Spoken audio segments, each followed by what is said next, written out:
So the very first dress I made was more like a sculpture, and it was all inspired by nurses' uniforms.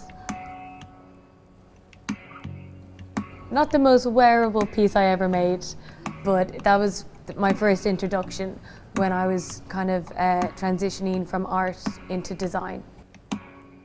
I like to think I'm quite a realistic person, sometimes dramatic, but generally I'm quite realistic, and I like that practicality and functionality to also work into my clothes.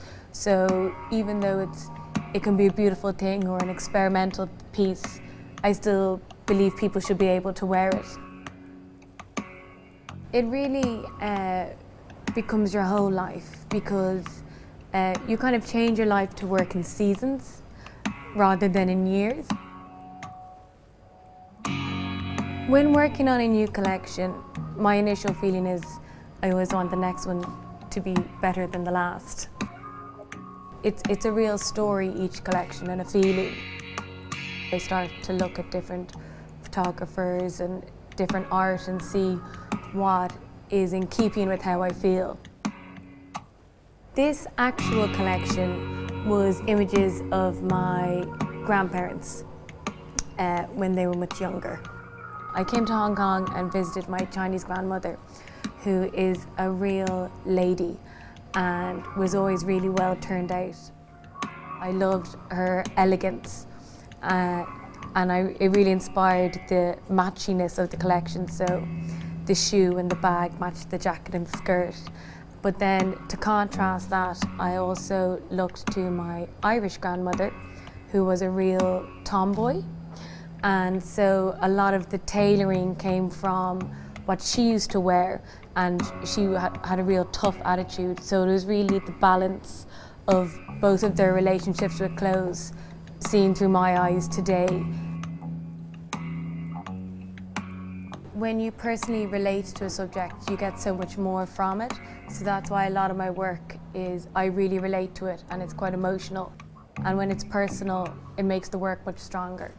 Being a female designing for women really influences it, because you put yourself in the clothes, and I want to make clothes that make women feel something, and especially a strength, even if it's in a slightly feminine fabrication. It's really important in my work, that balance of hard and soft and masculine and feminine, a modern femininity.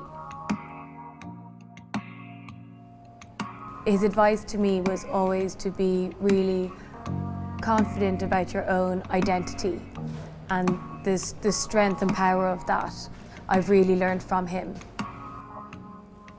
It's always really been a message of doing what you feel is right, even if it is against the grain, more so than something in particular, because we don't always agree. Exactly, and also growing up being really open-minded to so many different types of people and different walks of life and different types of art and creativity, whether it is art or fashion or music or photography. And it's really about finding something you relate to and believe in, and then bringing that to relate to your work. And I actually feel really lucky that my creativity gets to be my life and my work. It's pretty special.